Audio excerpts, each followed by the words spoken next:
Okay, so I think we're live, and welcome to the Thursday evening bi-weekly. It is bi-weekly now, live YouTube Q&A. So as usual, we'll start off by maybe just kind of covering what's going on in markets, and then we'll launch into the questions. Now, of course, everybody's talking about what the Fed chair, Jerome Powell, has said today. In terms of the actual impact on markets, obviously Treasury sold off. And the reason for that is that what the Fed is saying is that the big change to their policy is that they're going to effectively go for the average rate of interest. Previously, what they were doing was saying that we're going to aim for a 2% rate of inflation rather. And if inflation goes above that, if we go beyond full employment, so if unemployment falls below NAIRU, the non-accelerating inflation rate of unemployment, then that would be inflationary, and the Fed would very quickly raise interest rates to stave off any inflation. What they're saying now is that they'll actually allow inflation to run above their 2% target if for some period of time it's been below that target. Because, of course, what really matters to long-term inflation is the kind of long-term average of inflation. And if it's been below 2% for a long period of time, which it has, then you can allow it to run above 2% for some period of time. Now, that's great if you own risk assets, because equity generally sells off when the Fed raises interest rates.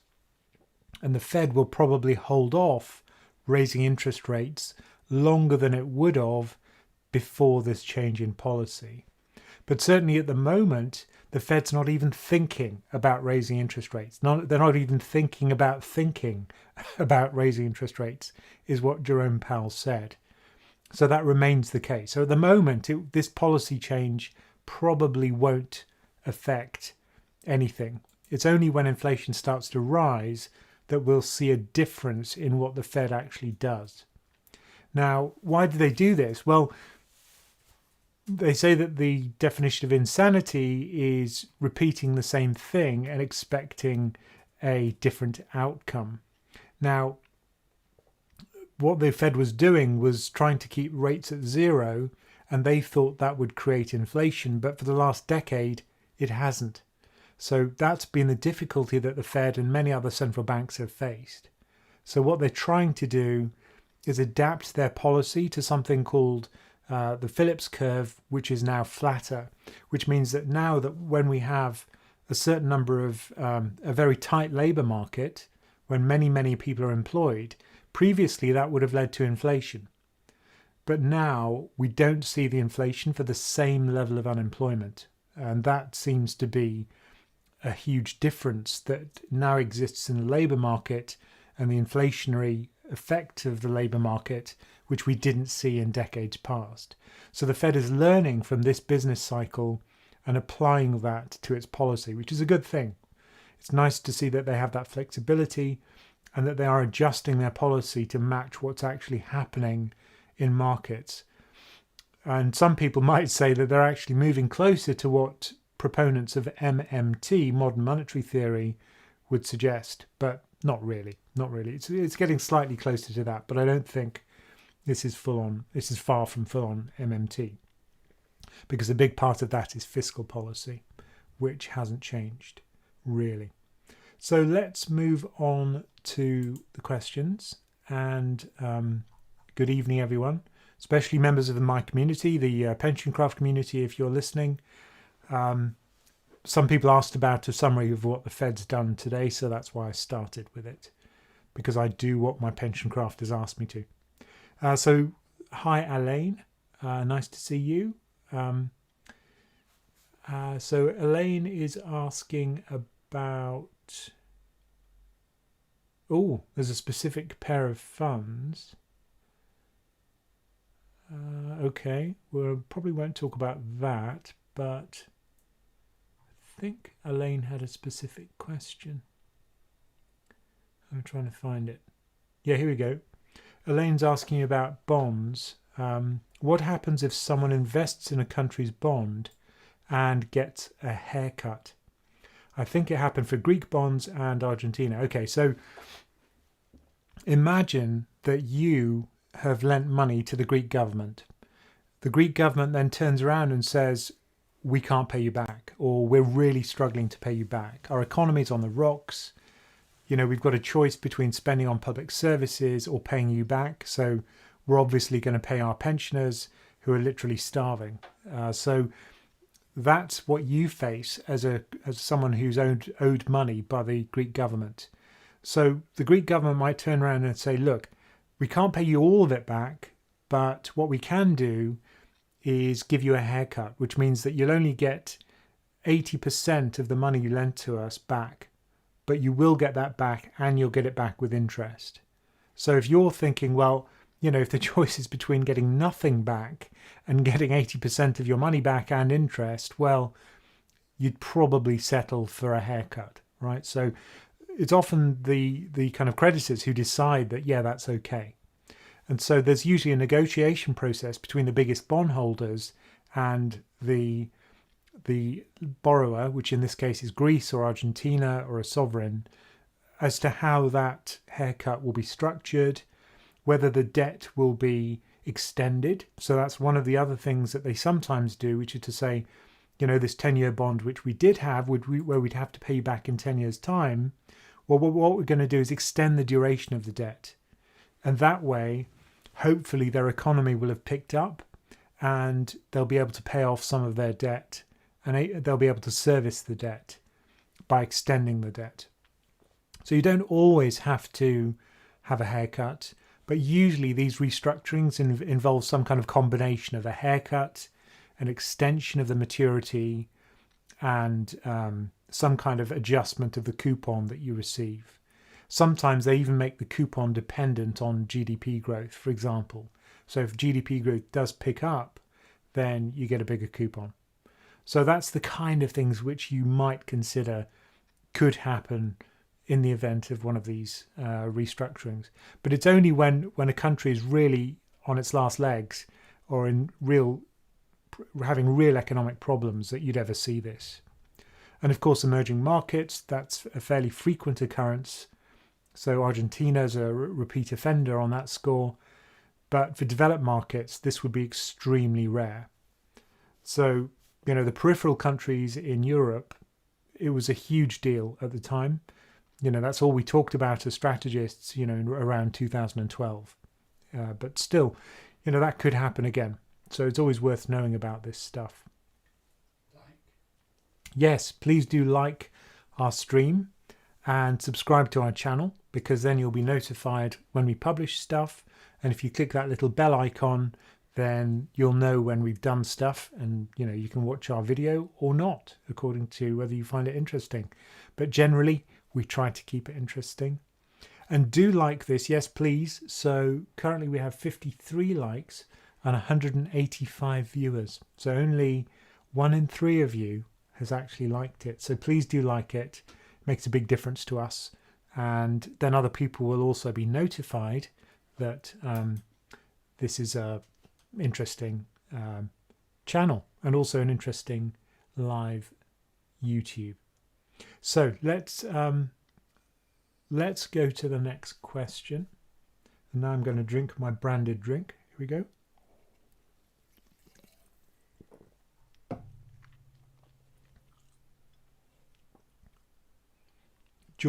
Geordie says, I'm on the verge of building a new portfolio.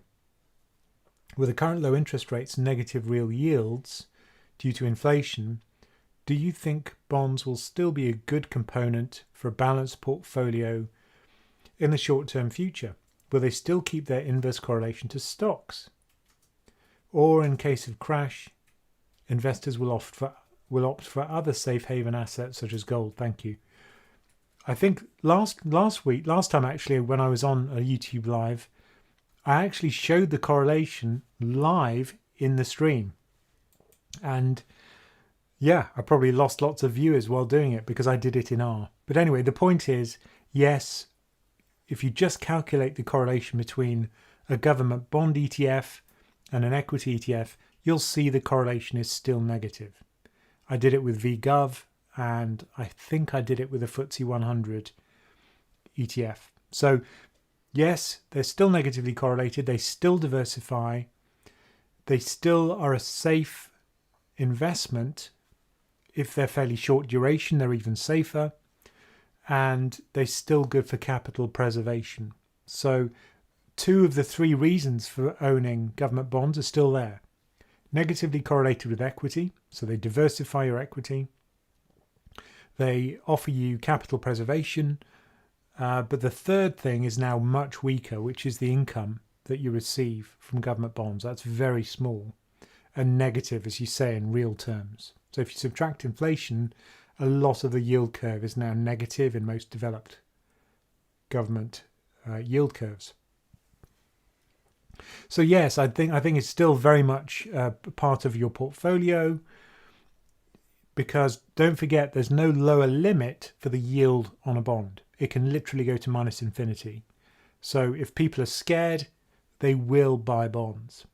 So I think other alternative assets just don't offer the liquidity, the regulation, and the safety of developed market government bonds.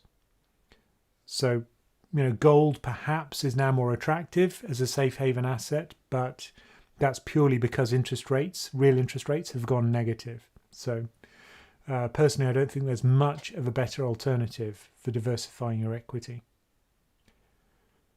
Okay. And as Elaine says, we have a whole course about how to choose a bond fund, which is very reasonably priced, which you can find on our website, PensionCraft.com. You'll find a courses thing at the top in the learning menu. So yes, if you do want to join our community, it's $10 a month, and you just go to, there'll be a link in the description below if you want to find the link. It's patreon.com/PensionCraft if you do want to join us. And then you get access to Slack, so you can chat with me and other members of the community. And we have a weekly call, which is much more small and much more smaller and more informal than this session. I'm not so beautifully dressed as this, for example. This is my dressed up state. So so more informal and less people, so you've got more chance of having your question answered. Okay. So yes, do like us, please. We've got 100 likes. Thank you very much if you have liked this. But still, there's 100 people who haven't liked it. So please do like us. That would be great. Daniel Borg says, I've read that demand for equity will remain high despite historically high valuations, whilst bond yields are low. Or equity are not expensive now, but have been historically cheap. Please comment. Well, I don't think there's much question that equity is highly valued. Any valuation measure you look at shows that they're extremely highly valued, in the US at least. And so that's certainly true. But the equity rally will continue probably because momentum generally makes that happen. So even once you overshoot some reasonable valuation, it's often the case that equity continues to rally. We saw it in 2019, and now we're seeing it after the dip and rally that we had in 2020. But the question is whether that rally is sustainable. And I think personally it's not, because valuations ultimately always matter. And in fact, one of the red flags for me is when people say valuation doesn't matter. That's always proved to me that valuation matters very much indeed right now. So I always pay attention to valuation. It's very high at the moment. And unless equity earnings rise up to meet the rally in prices, then it's like a jet aircraft that's running on an empty tank. There's very little justification for the equity prices being as high as they are. And then it just takes one shock, whatever that shock is, you can never predict it, in order to cause a correction. So that's my take on it. Personally, I think valuation does matter, but I don't believe that equity is historically cheap. If that's what you meant, Daniel. But do comment if that's not what you meant. Okay. Yeah, and it's true that European equity valuations are not as high. So we've got a question from... we've got a super chat. Thank you very much. Yes, I should have said, but I didn't. If you do want your question to get pushed to the front of the queue, then just do a super chat and then we'll answer you straight away. And I see somebody has done a super chat, but I don't think they've asked a question. Yes. How is your outlook for emerging market equities for about 2 years of time horizon? Gary? Okay. Oh, here we go. Oh, it's Gary. Okay. How is your outlook for an emerging market equities for about 2 years time horizon? Okay. I mean, equity obviously in emerging markets is more risky than developed, and generally valuations in emerging markets aren't as high as they are in the US, broadly speaking. Chinese equity obviously has had a good time because there was a lot of domestic buying of Chinese equity, and that's pushed Chinese valuations higher. And China is about half of emerging markets. So to first order, emerging markets is China. But certainly over the long term, I think emerging markets are a good, an attractive place to invest, not just because of the valuations, but because growth rates there tend to be higher. And for a lot of emerging markets, the demographics are more attractive than they are in developed markets because you have more young people, and that tends to drive higher growth, but also greater profits. So, I think it won't be a huge outperformance I'd expect over the long term, maybe 1%, but even that can make a big difference if you're going to be investing for 20 years. For 2 years, it's almost impossible to say anything about equity markets. You might as well flip a coin because equity markets only really become predictable over a 5-10 year horizon when the drift kicks in, because volatility masks any kind of signal, which and the signal of course is an upward drift as earnings improve and they drag prices higher. But over a 2 year period, effectively you're just looking at noise. And if someone says they can predict markets over a 2 year period, they're lying. So I'm not going to try to. I don't make forecasts. But let's talk about why this is kind of like as a long-term play. I think equity in emerging markets is attractive because of that greater growth rate. So I think, I'd certainly have it as part of my portfolio normally. But at the moment, I'm being very cautious, so I haven't got emerging markets. But small caps, emerging markets, that's the kind of thing which outperforms broader indices normally.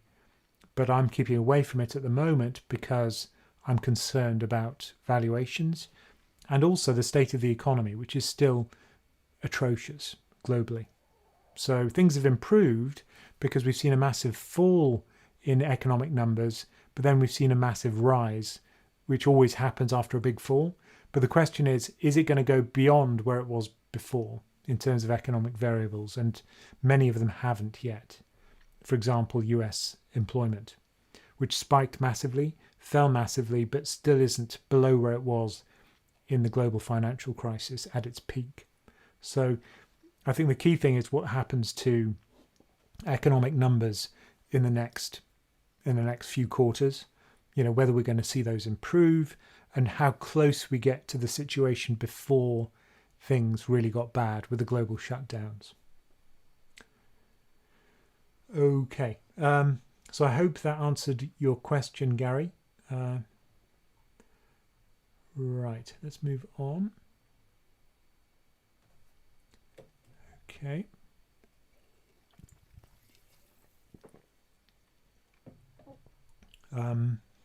Right, so who have we got? So do like us, that would be great, it helps us a lot.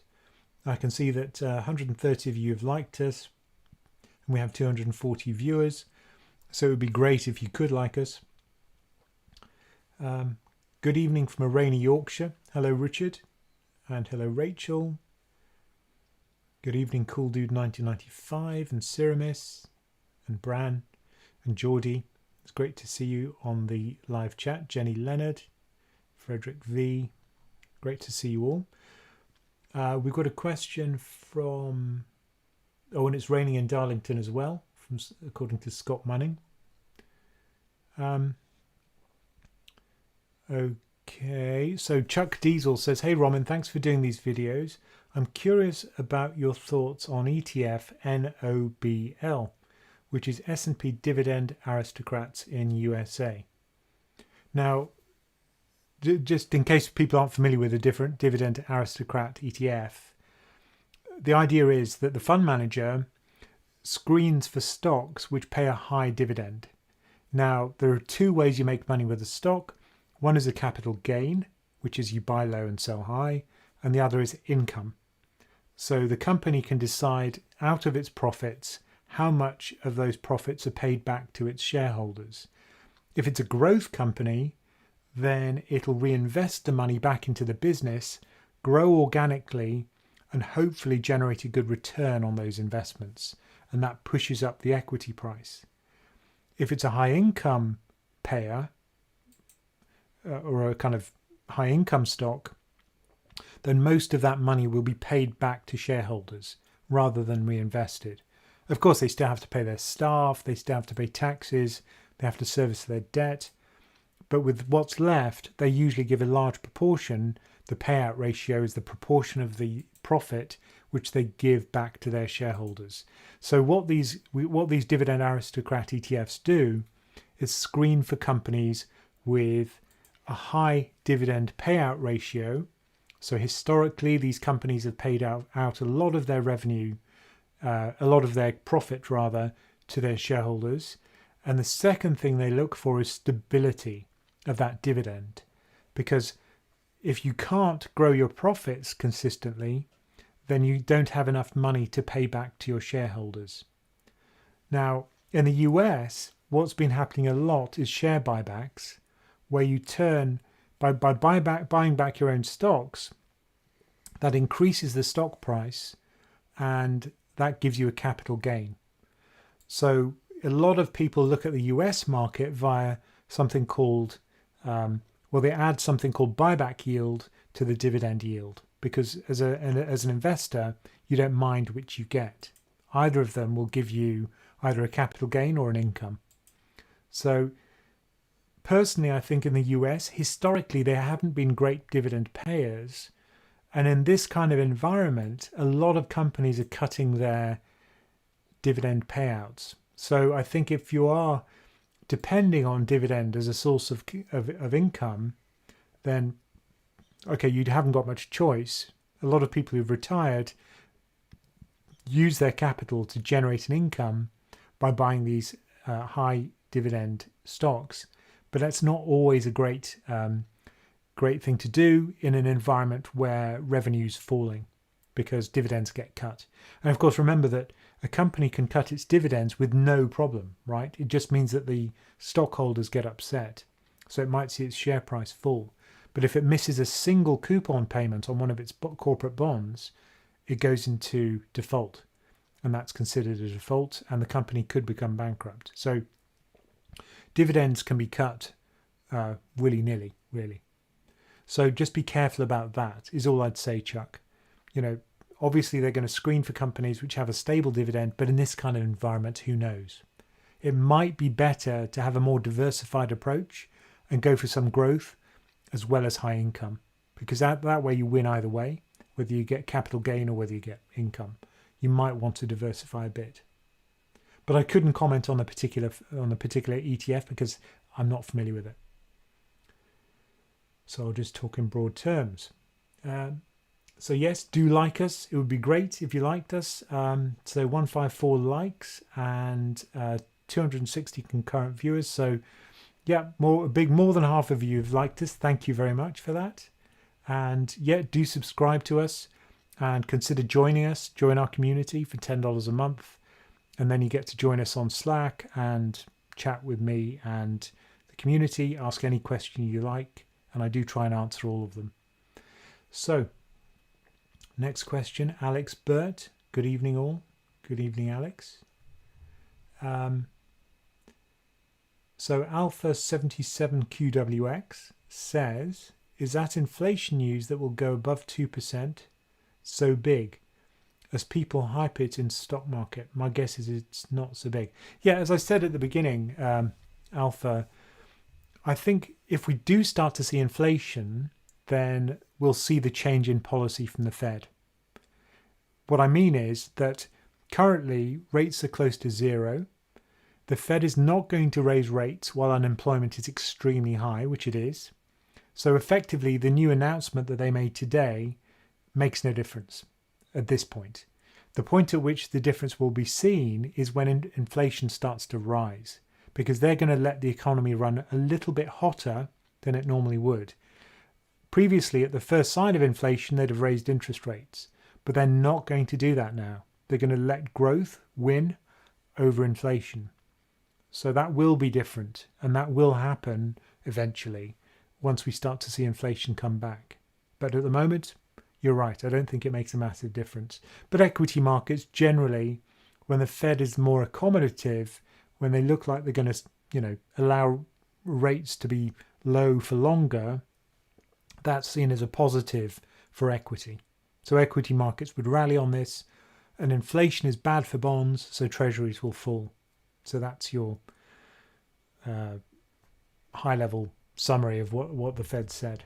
I agree with you. I don't think it'll make a massive difference right now, but it'll be seen as positive for equity and bad for bonds over the next few days.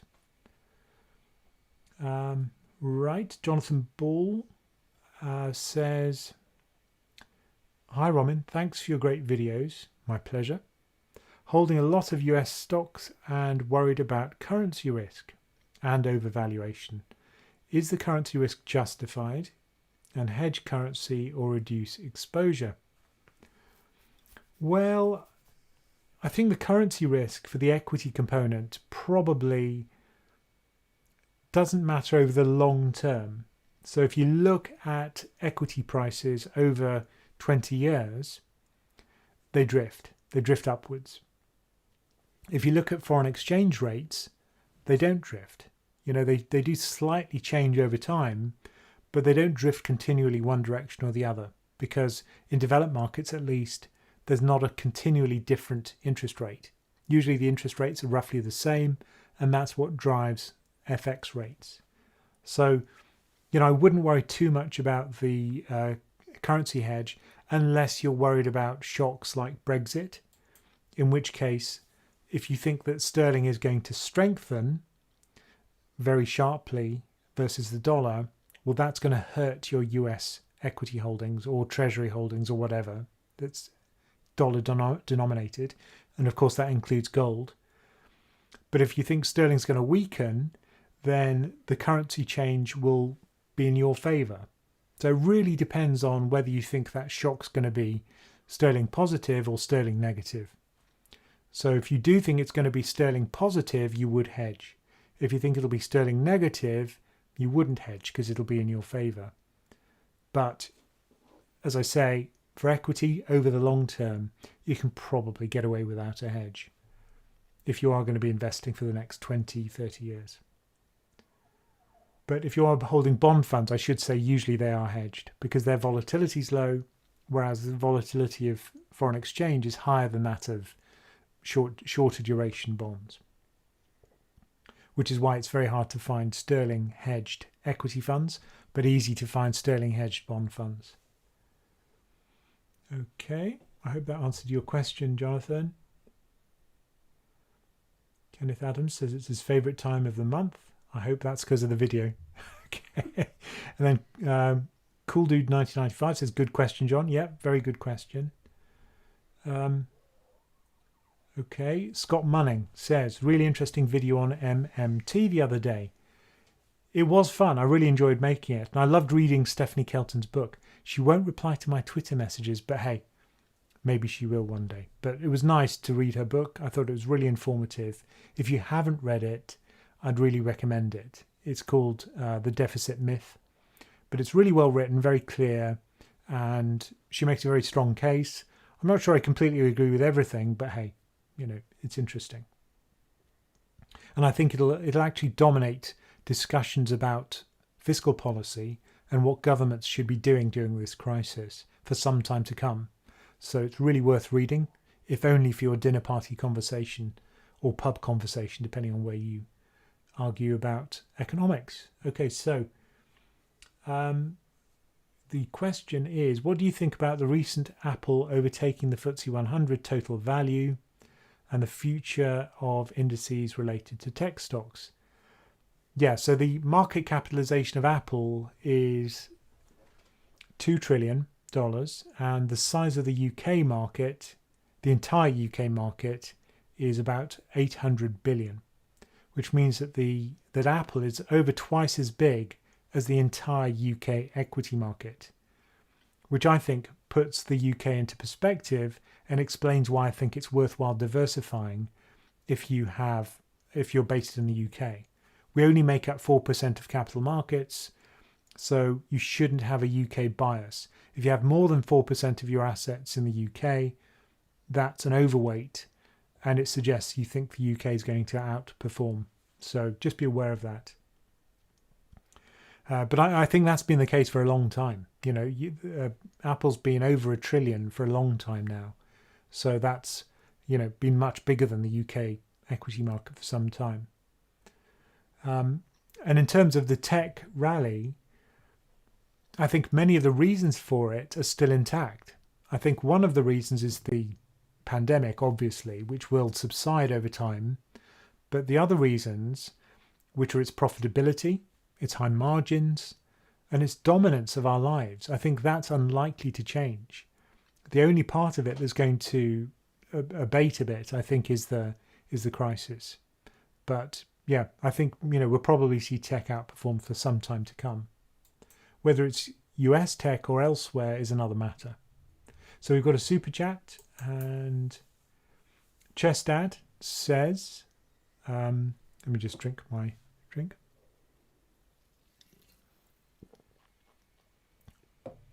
Do you think Canada's economy will recover sooner than the US?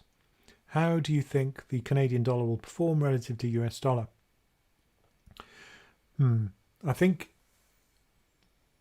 it really depends. I mean, what the primary driver is of the economy at the moment is, of course, the pandemic.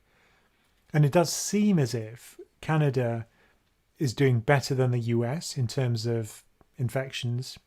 So one might expect that the economic damage will be smaller in Canada than the US. So I think it's quite possible that Canada will recover sooner, but that'll be reflected in the strength of the Canadian dollar as well. So obviously, if your economy recovers sooner, interest rates will probably rise sooner, and then your currency will strengthen versus the dollar, for example. So yeah, I think it's possible that Canada will outperform. I don't really have a strong opinion, and I'm not really particularly well informed about Canada, so I couldn't really say. But it does seem, from what I've read, that Canada's dealt with the crisis better.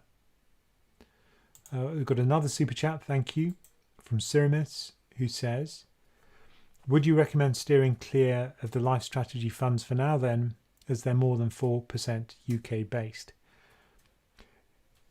Yeah, so the UK life strategy funds, so for example, the 100% equity one and the 80% one, I think they have something like a 24% UK weight, which is huge. It's well above the 4%. It's a 6-fold overweight. And that's so they can market the product more easily to UK investors. It's not for a good reason, which is that that's justified, I don't think. So personally, I don't like that. Is it going to be catastrophic for the performance of life strategy? Probably not. What I love about life strategy, firstly, it's simple. You just have to choose one fund and you're done. That's all of the investments you'll ever need, which is very simple. It rebalances itself. It obviously rebalanced by the guys at Vanguard every day, so it doesn't need rebalancing. And the fees are 0.22%, so it's cheap. So they're not taking your returns and using it for their sports car, which is great. So it has many things which I like: simplicity, low cost, rebalanced automatically. But that UK bias is something I don't like, but other people may be happy with. So it really depends on what you think is going to happen in the UK. If you think it'll just bob along with the rest of the global markets up, and carry on grinding upwards, then that's fine. If you think that UK will massively underperform, maybe not so much. But I think, the UK will probably follow other markets upwards. It has been the big underperformer. It's been the laggard since the crash. It's still well below where it was for the Ftse 250, for example, just before the crash. But yeah, personally, I think, I wouldn't keep away from life strategy just because of the UK overweight. There are many other reasons why it's good. But there are lots of alternatives to life strategy, like HSBC's global strategy funds, which are actually cheaper and which don't have the UK overweight. There's iShares has, or BlackRock has MyMap, an active version of life strategy. So yeah, I think there are alternatives out there if you don't like the UK overweight. Okay. Hope that answered your question. And how are we doing for time? 7:36. So we've got 24 minutes. And I should say again, like us, please. We now have almost 300 concurrent viewers and 185 likes. So please do like us. It would be great if you did that. Very easy. Just click on like, subscribe to our channel, and join us, right? Just join us on the $10 a month. Go to patreon.com/PensionCraft, link in the description below.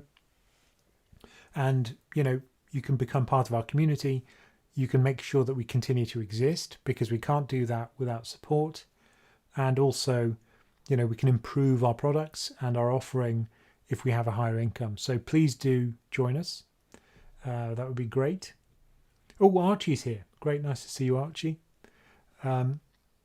Yeah, so please do join us. It's just $10 a month, and if you don't like it, you can always unsubscribe. So it's very easy to if you don't like it, to What were your exclusive videos this week? Oh yes, I should have mentioned. So if you are a member, you get access to exclusive videos, and I do 2 a week. So we're building up quite a library of these. So this week it was a really fun one to do, which was investment horizon and allocation to meet some kind of return goal. So let's say you want to get 10% return every month. What kind of asset allocation should you have to meet that goal? And how does the investment horizon affect the probability of meeting that goal? So how does the asset allocation and the investment horizon, how can you tweak them to meet that goal? So it was really fun to do. Some real surprises, actually, I think you'll find, for the short and longer term investment horizons. But anyway, nice video. For subscribers, if you join us on PensionCraft, you'll have access to that and all the previous ones which we've ever done. So government bonds, the upside and downside, because the perpetual question is, are expensive now that bonds are expensive, how risky are they? Are they still safe? How much could I lose by owning a government bond? So I went into that question in a lot of detail, and yeah, that's available to our subscribers. So patreon.com/PensionCraft, link in the description below, $10 a month. It would be great if you joined us. So at the moment, we've got 300 viewers and 204 likes. Thank you very much for liking us. Right, so next question. Okay, Ramin, what are your thoughts on property bonds? Companies offering 9.6% for £5,000. Is this a good investment? Okay, so generally I have a kind of fraud threshold where, if an income currently for high yield corporate bonds is 5%, and they're very, very risky. So remember, this is lending to companies which are on their last legs or pretty shaky in terms of their credit quality. And that pays you 5% for taking that very high risk. If you're being paid 9.6%, the question you should be asking yourself is, oh my God, what kind of risk am I taking for that? The chances are what you're buying is firstly unregulated, secondly maybe fraudulent as a result, and the yield is so high that you bet you're taking a huge risk. It may not be obvious what that risk is. Probably liquidity, which is the ability to sell in a property crash, being very limited. That's probably part of the reason for the high income, but be really careful. Anything above 7% is my kind of worry threshold. And I have spoken to people who are saying, oh, look, you talk about 5% income, but that's nothing. I'm making like 14% on peer-to-peer lending. Well, yeah, and that just makes me really worried, because a really high yield means a really high risk. And there's no such thing as a riskless high income investment. So you should be asking, what are the risks, and probably steering. If you are going to invest in something like that, you don't want to invest too much. And if their minimum investment is 5,000, I'd never even consider that, right? I just keep it well away from it. I stick to liquid, regulated markets. They're boring, but you won't get ripped off, okay? So things like the mini bond scandal, that just won't happen to you if you do keep it simple and regulated. Question, live chat from Chestad. His second question so far, great. Okay, I have a pension that I can take either as a lump sum or payments for life. I'm in my mid-60s. Any thoughts? Any investment advice? No, don't do advice. From the US. Okay. So lump sum or annuity, I guess, is what you're saying. Now, if you do go for the lump sum, then on the one hand, you've got that flexibility.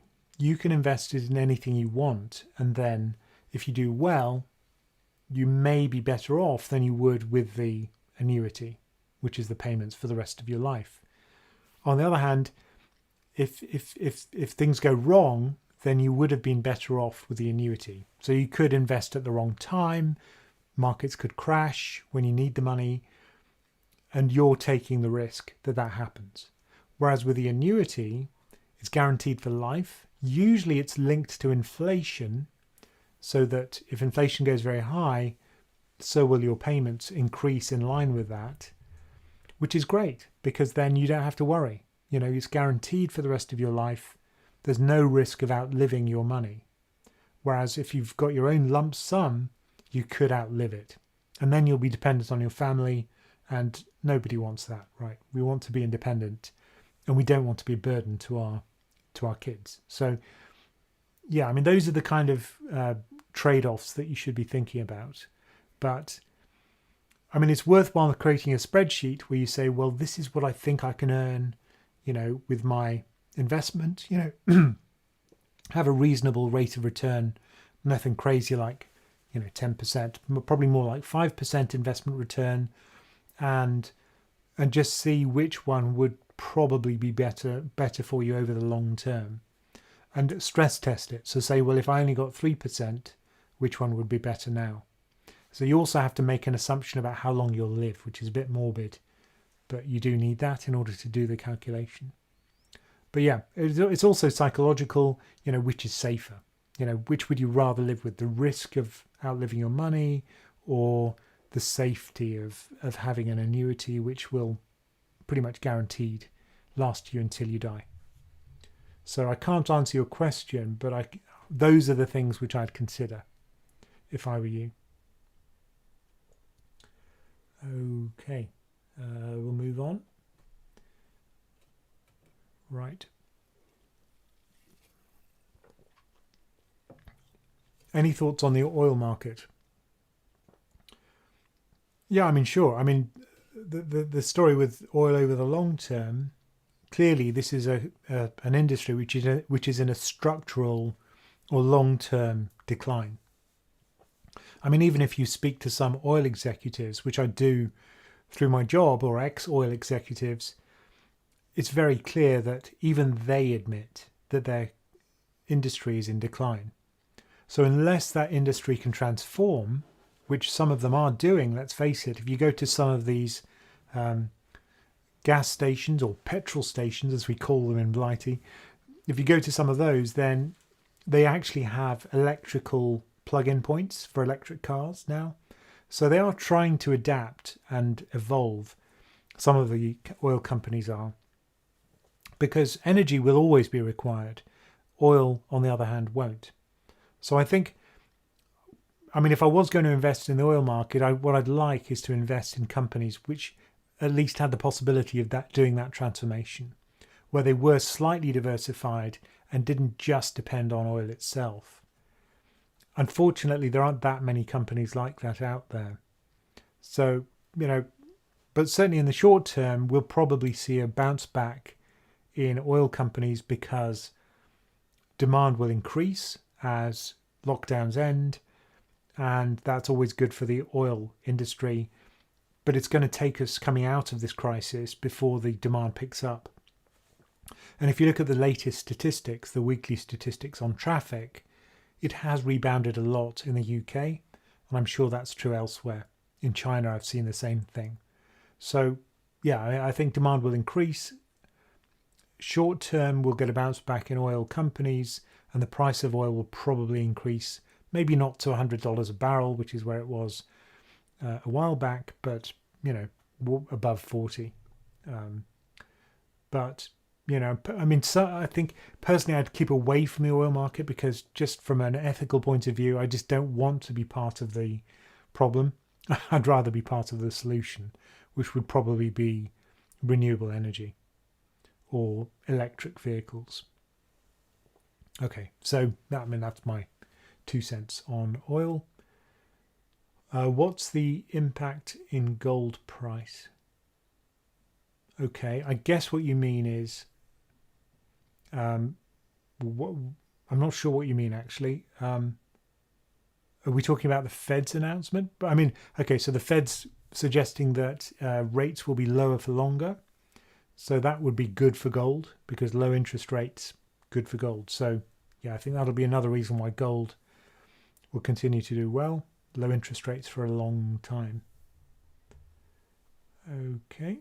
So yes, please do like our channel and like this stream. That would be great. We've got 217 likes. We've got 332 viewers. And generally this goes up, continually towards the end of the hour, which is always interesting. So yeah, please do like us if you've joined us.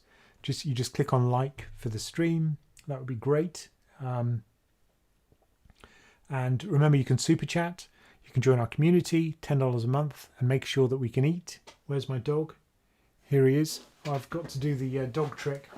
This is now part of the routine. Here you go, Ted. Ted, you gonna stand? Gonna stand? Oh, you have to stand. Stand.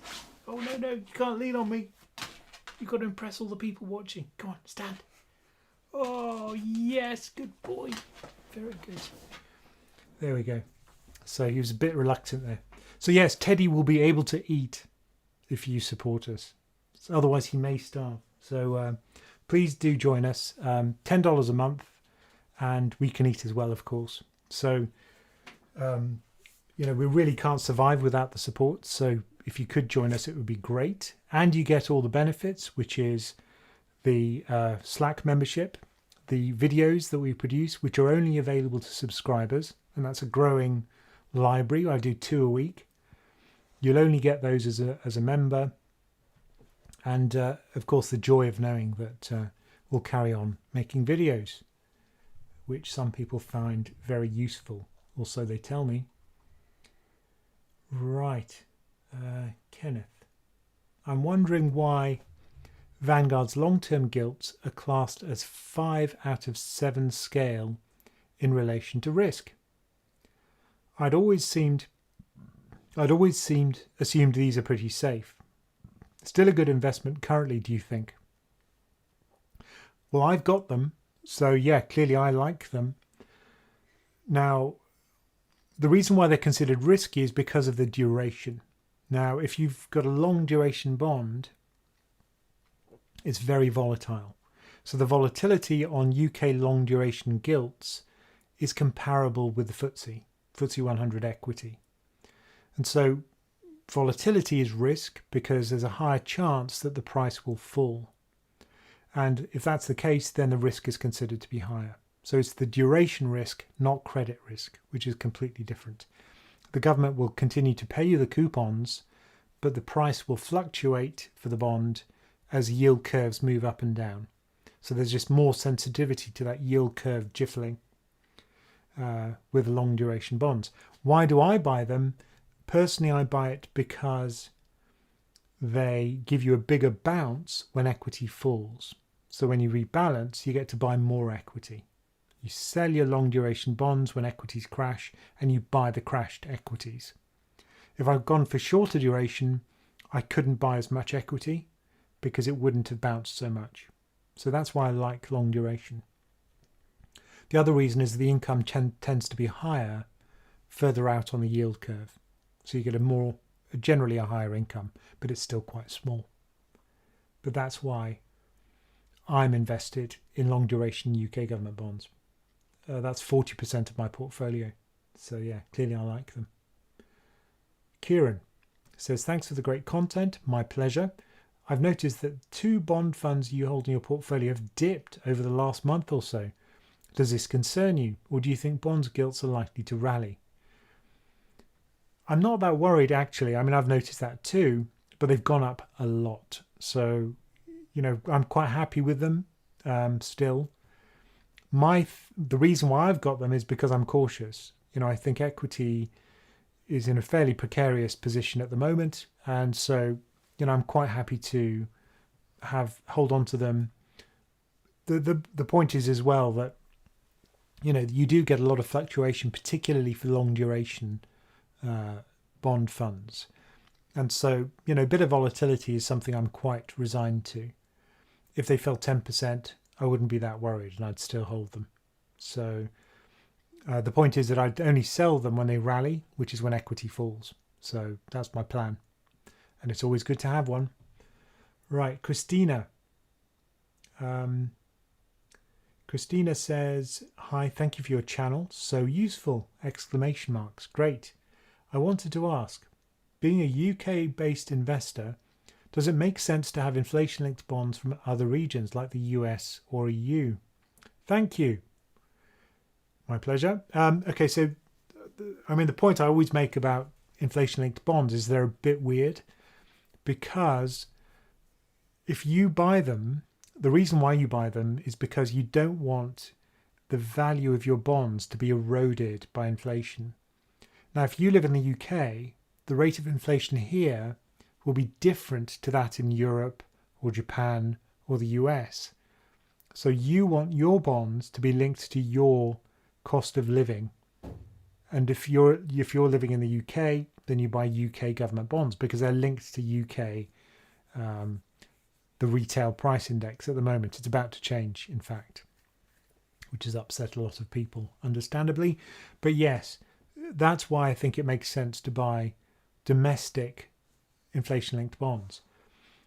You could still buy European inflation-linked bonds or US or wherever if you think inflation is going to rise there by more than the break-even rate.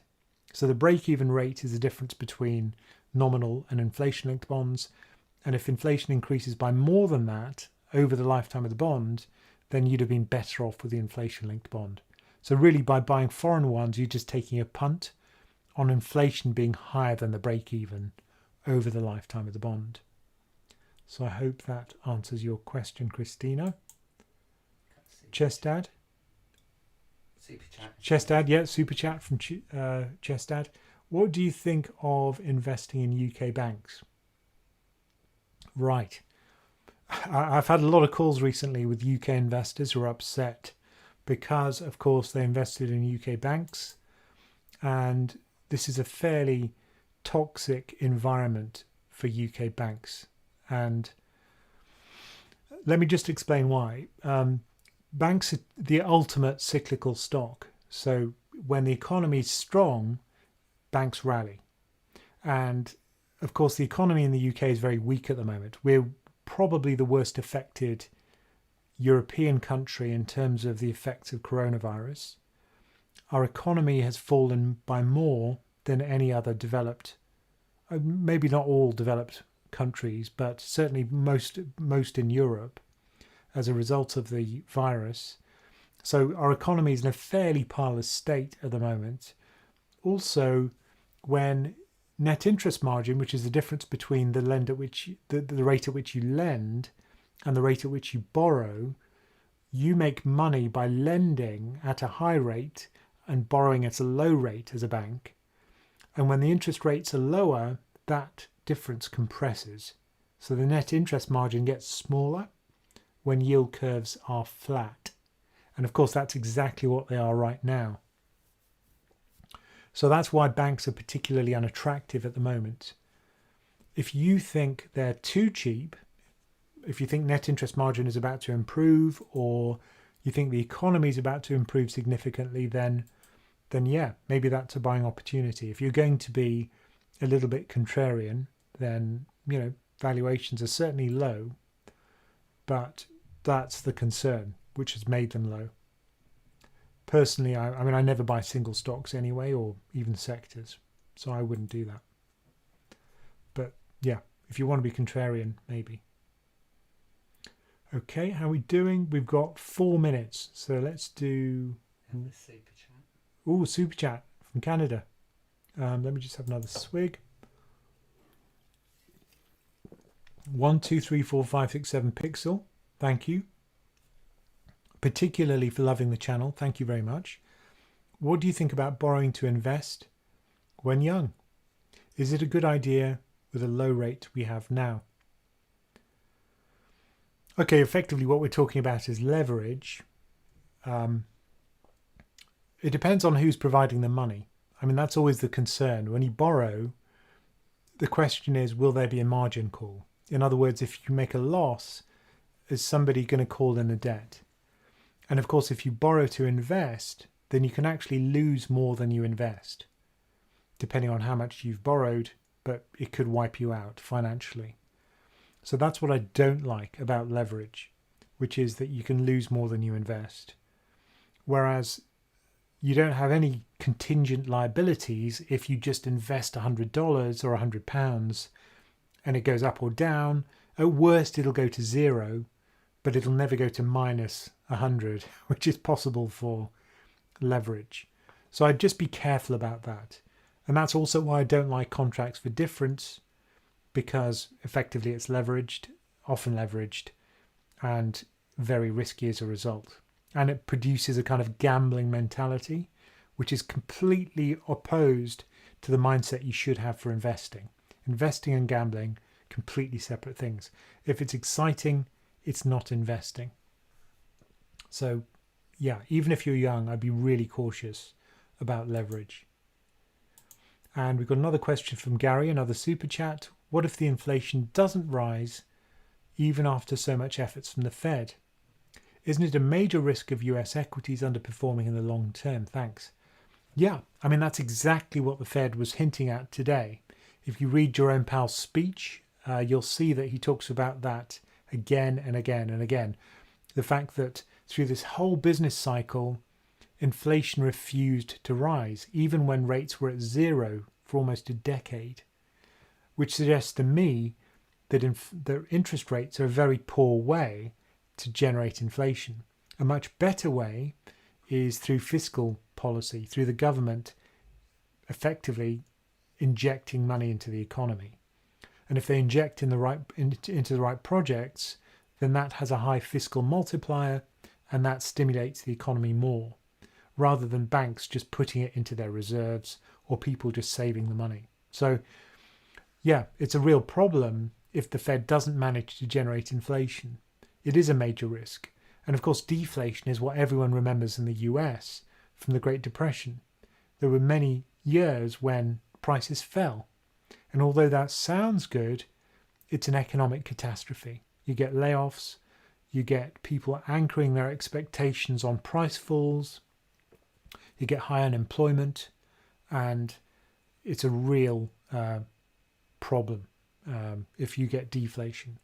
So yeah, it's a real problem for equity as well if we don't get inflation closer to the Fed's target of 2%, and deflation would be a catastrophe. So I think we'll probably end it there. Let me just finish by saying still time to like it. So 250 likes. Please do like it. I'd really appreciate it if you like the stream. Join us, $10 a month. You get access to all of that library of member-only content. You get access to Slack, so you can chat to me and other members of the community. And you can also have a power hour with me, one-to-one like this, but just the two of us. And then you can ask as many questions as you like. And that's also on my website. So if you go to pensioncraft.com/power-hour, there'll be links to all this stuff in the description. So thank you all for joining us again. It's great to have you on the live stream, and I hope you found it useful. And if you enjoyed it, we'll see you again in 2 weeks. So take care, everyone, and see you then.